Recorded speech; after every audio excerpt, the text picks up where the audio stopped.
Hello, magandang araw sa ating lahat. So ngayong araw magluluto tayo ng white pasta. Unahin natin ng pasta, paglaga. Pagkatapos, naglagay na ako ng mantika sa ating kawali. Ang pagluluto ng pasta katulad din pala sa Pilipinas dito sa ibang bansa at nilagay ko na yung ating onion o umuusok na yata, parang chef na rin, charing. At nilagay na natin yung ating manok. Ang manok pala minamarinate ko muna ng asin at paminta para maging malasa. At sinunod ko na rin yung ating mushroom dahil white pasta, ito ang the best na ingredients nito at nilagyan ko na ng asin, mga paminta at pampalasa. Tinakpan ko muna ito para maging maluto siya at pagkatapos sinala ko na yung ating pasta dahil naluto na ito. At dahil luto na yung ating mushroom, naglagay na ako ng cream pasta dito. Ito yung the best na pampalasa, mayami na at delicious pa. O, diba saan ka pa? Dito ka na sa white pasta na niluto ko. At haluin lang ito ng bagya para mag-mix ang ating mga ingredients. At nilagay na natin ang ating pasta. Ang pagluluto ng pasta, mas madalian pala pag ganitong pagluluto. Kaya lutuin nyo na ito mga kaibigan sa inyong kusina, sa iyong buong pamilya. Masarap na at simple lang. Maglagay ng cheese kung mayroon kayong cheese. Kung wala, okay lang. Optional lang ito mga kaibigan.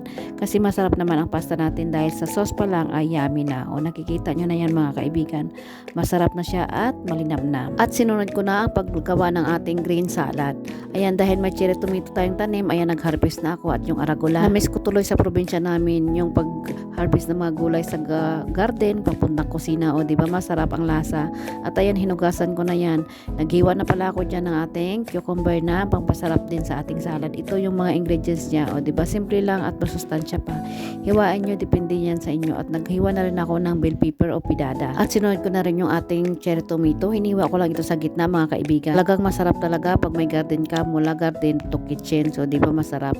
At syempre, naghimay-himay na ako ng aking arugula para mas masarap yung ating salad. Ito yung lasa na hindi nakakaumay. Alam nyo, dito ako natututo sa mga amo kong ito dahil sila ay maraming invento na pagkain at nalagay na ako ng asin, lemon. Yan lang yung mga ingredients. So, di ba masarap na? Tara, kain na po tayo. At sinunod ko na rin po yung ating gulay. So, naghiwa na ako ng broccoli. Alam nyo mga kaibigan, yung kahoy ng broccoli, wag nyo itapon. Balatan nyo yan at iwain.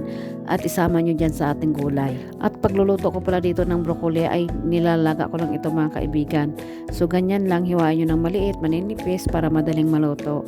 At ito na yung ating white pasta with broccoli and green salad. Tara, kain na po tayo. Maraming salamat and God bless you all. Follow for more.